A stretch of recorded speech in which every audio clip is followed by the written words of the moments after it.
Seneca TV.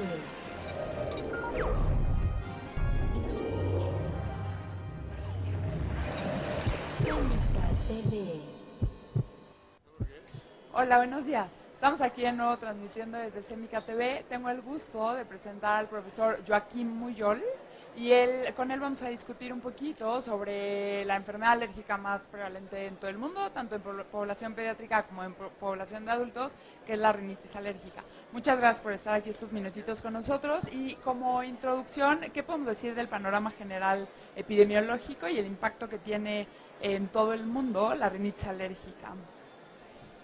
Bueno, la rinitis alérgica es una enfermedad muy prevalente. Antes se pensaba que era una cosa de los países industrializados, pero luego se ha visto que no. En estudios que se han hecho, por ejemplo, en pediatría, en niños y adolescentes, se ha visto que cualquier parte del mundo hay unos niveles muy altos y crecientes de rinitis alérgica, y en adultos pues nos movemos en muchas partes del mundo por encima del 20% de la población general. Claro, esto es 1 de cada 5 personas.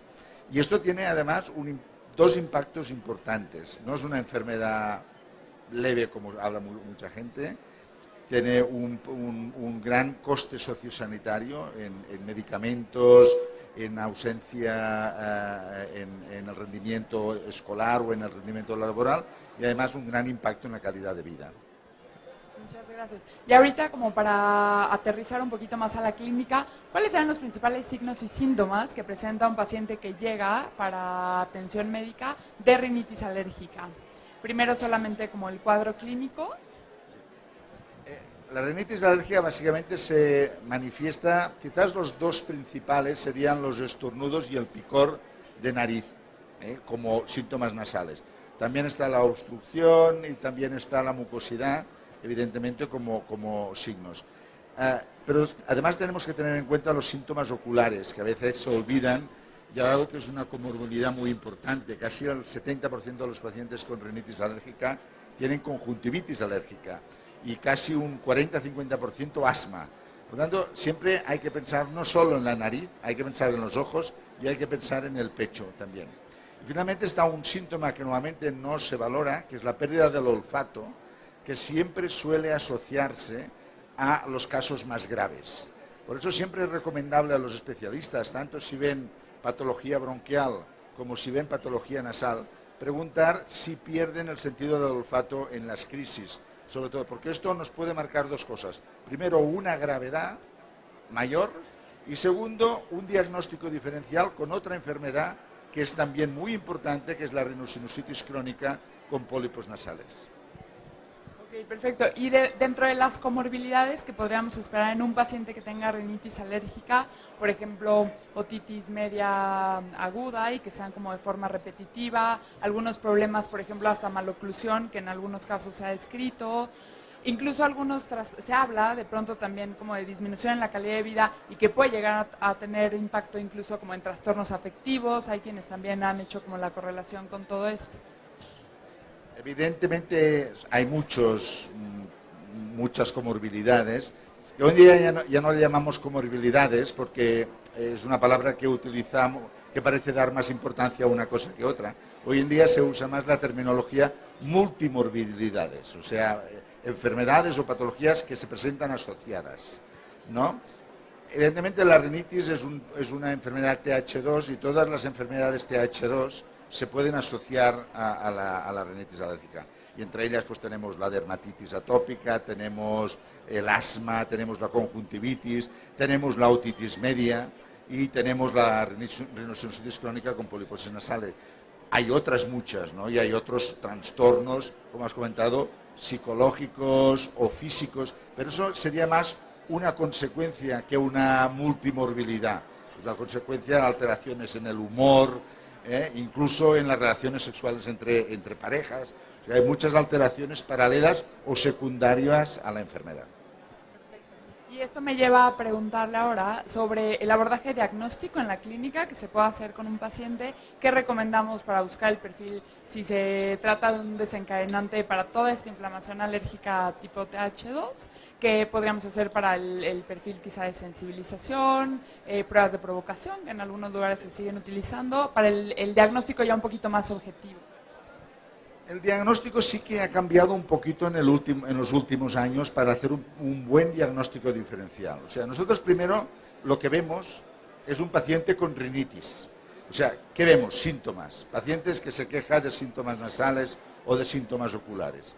Entonces, lo primero que tenemos que descartar es si esto es infeccioso, si no es infeccioso, si es alérgico, si no es no alérgico. O sea, el primer paso siempre sería hacer un prick test, unas pruebas alérgicas cutáneas o sanguíneas, pero tampoco esto es suficiente. Hay que mirar dentro de la nariz. Pero yo siempre les recomiendo a los alergólogos y a los neumólogos que quien trabaje en nariz tiene que aprender a mirar en la nariz.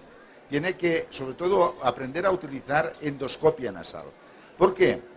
Porque un prick test que no responde al tratamiento por su sintomatología nasal puede esconder una rinosinusitis crónica con pólipos nasales. Y esto no lo descubrirás nunca, a menos que hagas un TAC, una tomografía computarizada, si no miras dentro de la nariz. Por lo tanto, hay que mirar diferentes aspectos, ¿no? Después tenemos el problema de la rinitis alérgica local. La rinitis alérgica local es un tipo muy especial de rinitis alérgica que se manifiesta con una rinitis alérgica, los síntomas se exacerban con la presencia de alergenos específicos, pero cuando haces pruebas alérgicas son negativas. Cuando tú tienes la sospecha, tienes que hacer una provocación nasal con alergeno. Y ese es patognomónico del diagnóstico de esta enfermedad, aunque hay mucha discusión sobre si hay un exceso de diagnóstico o un déficit de diagnóstico según las áreas donde se mira. Y sobre la citología del moco nasal, que también es de pronto un tema controversial, ya no tan actual. La citología no ha demostrado tener una especificidad suficiente ni una sensibilidad suficiente.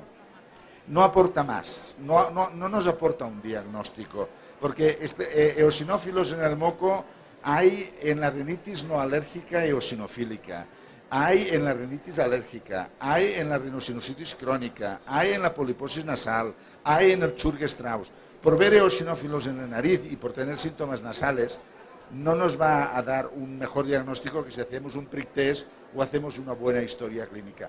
De hecho, nosotros hemos llegado a hacer miles de citologías y hemos dejado de hacerlas, porque no nos da la información diagnóstica. Otra cosa es que lo hagas para investigación, para ver cómo se modifican, si hay más eosinófilos o más neutrófilos, etc. Pero para el diagnóstico clínico diario sirve, en mi parecer, muy poco. Y tampoco va a impactar en el tratamiento que dejemos específico a los pacientes. Y ahorita ya enfocándonos un poquito al paso del tratamiento, en base al tratamiento farmacológico, que es uno de los pilares del tratamiento de rinitis alérgica, ¿cómo nos podríamos ir entre los diferentes escalones del tratamiento? Bueno, básicamente el tratamiento hasta ahora eran 3 fármacos. Los corticoides intranasales, que es el gold estándar, era el gold estándar en la rinitis alérgica grave, también en la rinitis no alérgica o moderada grave. Los antihistamínicos orales, que se pueden dar en cualquier fase de la gravedad, y los antileucotrienos. Los antileucotrienos, yo no sé aquí en México, pero se usan cada vez menos y teóricamente están solo indicados cuando hay asociación a asma. Pero nosotros los utilizamos poco, los utilizamos más en pediatría, porque son fármacos extremadamente seguros. Y además los niños les prefieren siempre tomar pastillas que no que les pongan sprays en la nariz, ¿no? Esto, jugamos con esto. El problema es, un corticoide siempre tarda un poco de tiempo en hacer efecto. Por eso los médicos tienen tendencia a unirlo a un antihistamínico oral que tiene un efecto más próximo. Pero en los ensayos clínicos, la asociación esta no ha demostrado ser mejor que el corticoide. Pero sí que tenemos un fármaco, que es la asociación de un corticoide y un antihistamínico intranasal, que ha demostrado ser superior.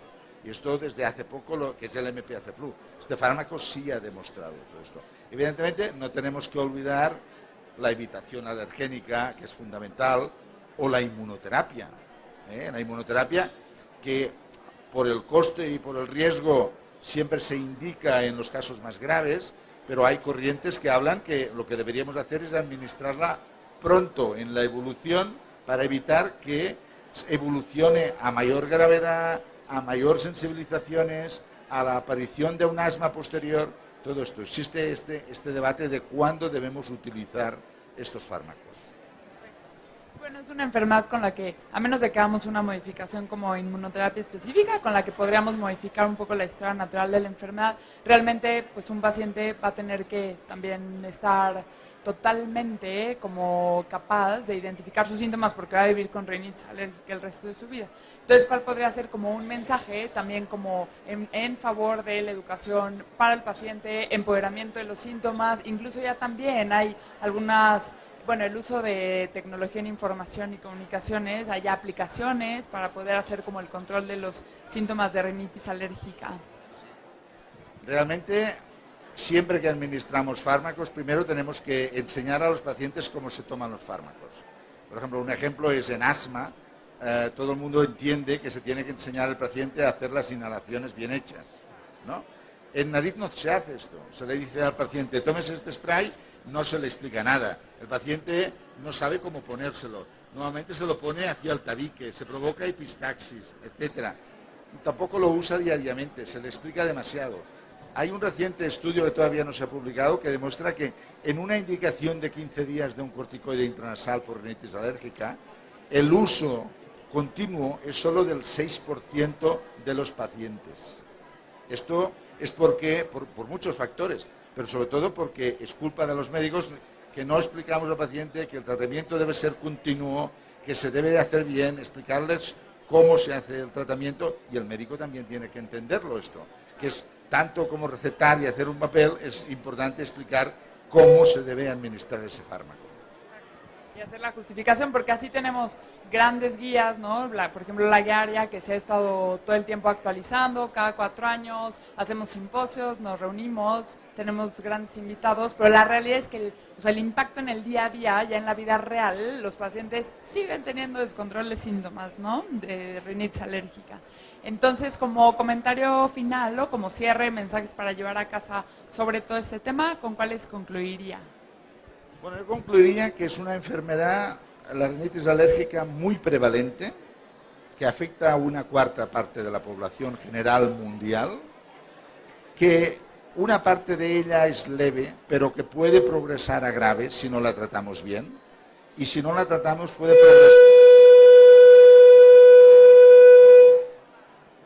progresar a otras enfermedades que sí son graves, como el asma. Si queremos evitar tener un asma, siempre hay que tratar bien la nariz, porque si no aparecerá. Y que se debe controlar y no tener miedo al tratamiento. Si hay que dar tratamiento prolongado, se da tratamiento prolongado. Si hay que dar corticoides durante meses, intranasales, se dan corticoides durante meses. No se va a caer la nariz. Tenemos mucha experiencia que en el asma, pacientes que son tratados con corticoides a dosis incluso mucho más altas que damos en la nariz durante años, o en poliposis nasal. Pues en la nariz pasa exactamente igual para la rinitis alérgica. Y el control es muy importante. O sea, al tener al paciente bien controlado, que tenga una buena calidad de vida, que su rendimiento laboral o escolar, sobre todo en niños, sea bueno, y que además controlemos los síntomas oculares, porque esto muchas veces se descuida, es muy importante para mantener un buen control de la enfermedad. Y así como, por ejemplo, en asma buscamos también que se evite el remodelamiento, ¿no? del epitelio respiratorio. Sabemos que en nariz precisamente no se lleva a cabo el remodelamiento, pero aquí también es menos importante, pero aquí lo que sería muy, muy importante, que ya lo había mencionado, es la afección sensorial con el nervio del olfato y con todo esto. Ok, pues muchísimas gracias por estar aquí con nosotros en Semica TV y le agradecemos mucho.